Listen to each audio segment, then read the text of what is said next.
उत्तर प्रदेश के जनपद बलिया में जन सेवा शिक्षा और विकास के लिए समर्पित रहे स्वर्गीय बाबू राजू राम के ऐतिहासिक श्रद्धांजलि सभा में देश के कोने कोने से तमाम बड़े बड़े नेता अधिकारी लोग मौके पर शामिल रहे। उनकी समिति ने आज जो कि शांति पाठ और श्रद्धांजलि सभा का आयोजन जो कि सिकंदरपुर बलिया में किया गया और लोगों को याद कर रहे स्वर्गीय बाबू राजू राम और बोल रहे समाज सेवा शिक्षा और जन कल्याण को समर्पित रहे, अब हमारे बीच नहीं रहे। पूर्व ब्लॉक प्रमुख प्रतिनिधि बाबू राजू राम का 31 जुलाई 2025 को निधन हुआ और उनकी समिति में देश भर से जनसेवक और जनसलाम उमड़ पड़ा। मैं डॉक्टर जयप्रकाश श्री बाबू राजू राम के दूसरे नंबर का बेटा हूँ। हम लोग 5 भाई थे, लेकिन अभी फिलहाल बड़े भैया तो नहीं रहे, वो 4 भाई हैं। तो सर क्या कहेंगे आज के कार्यक्रम को लेकर, जिस तरह आज भव्य तरीके से एक्चुअली भव्य कार्यक्रम बनना चाहिए, कहें कि वो एक विजनरी लीडर थे और जिनका पूरे विश्व में नेटवर्क है, भारत में तो है ही। तो ऐसे इंसान जब नहीं रहे तो उनके जो गुण हैं, उनके जो कार्य हैं, उसके लोगों को पता होना चाहिए। कहें कि बलिया जिला का हम लोग हैं, लेकिन किसी आप लोगों को पता नहीं था इसके पहले, है इतना। आज का जो युग चल रहा है, देखा जा रहा है लोग भाई भाई नहीं पड़ रहा है, बच्चे अपने माँ पिता को आश्रम छोड़ाते हैं और आप लोगों ने कामयाबी हासिल की और अपने पिताजी को इतना सम्मान दिखाया जा रहा है। और पहली बार तो नहीं हुआ, उसने क्या कहेंगे जो अपने जीते के माँ पिता खो देते हैं और कामयाबी हासिल करने के बाद आप लोग कामयाबी हासिल करने के बाद आप लोगों ने अपने माँ पिता को भगवान की तरफ दर्जा के सम्मान दिए, क्या कहेंगे?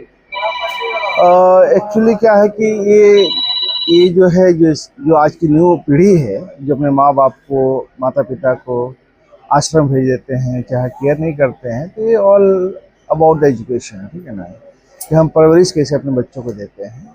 और मेरे पिताजी भी बहुत पढ़े लिखे थे, यहाँ से क्लास 5 तक पढ़े हुए थे इस गांव से, फिर रांची से जाकर ग्रेजुएशन किए थे, एक ऑफिसर थे कोल माइन इंडिया में।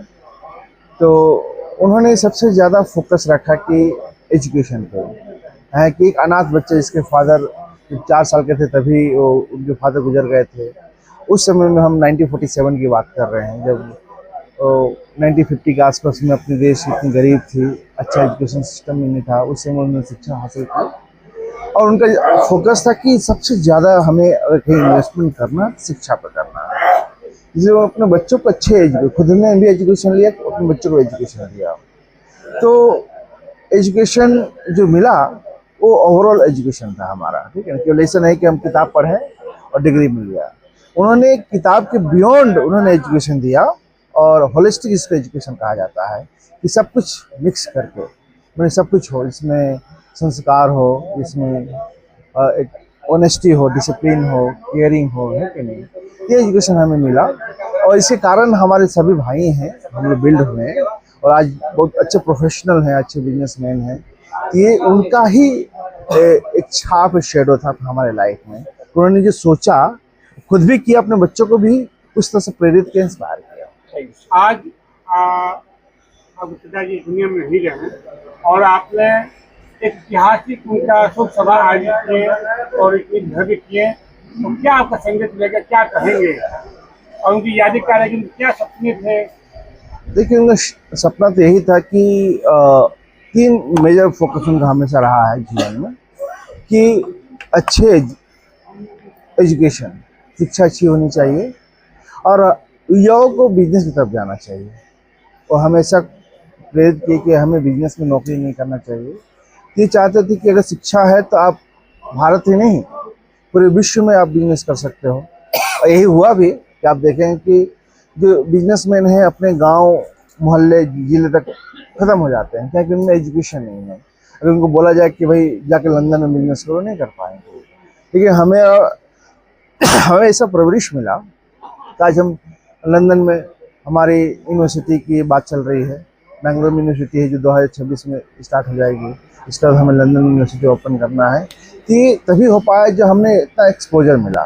तो मेरे पिताजी ने हमें एक्सपोजर दिया, पूरे भारत के नहीं पूरे विश्व का एक्सपोजर दिया। और इसके कारण हम लोग अपने आप को बहुत ग्लोबल फील करते हैं। हम लोग केवल हमें कहीं भी भेज दीजिए हम सर्वाइव कर लेंगे, भारत ही नहीं, आप कंट्री किसी कंट्री में भेज दीजिए सर्वाइव कर पाएंगे। ये उनका विजन था कि भाई एजुकेशन सबसे बड़ा मुद्दा होना चाहिए, सेकेंड की हमें व्यापार करना चाहिए, चौथा कि लोगों को बहुत सम्मान करना चाहिए, तीसरा लोगों को सम्मान करना चाहिए। तो कभी भी आप देखेंगे कभी नहीं किसी को आज तक उच्च आवाज में बात नहीं किए होंगे। अपने गांव में बात कर लीजिए, हमारे गांव में आज तो उच्च आवाज नहीं बताइए, सबको सम्मान मिल देते हैं। तो यही कारण था कि जो सम्मान व्यक्ति देता है उसको सम्मान मिलता है। आज वो नहीं रहे तो हमारे पूरे गांव के लोग सम्मान दे रहे हैं, आप लोग भी सम्मान दे रहे हैं, हम भी सम्मान दे रहे हैं, सम्मान की बात है। Thank you.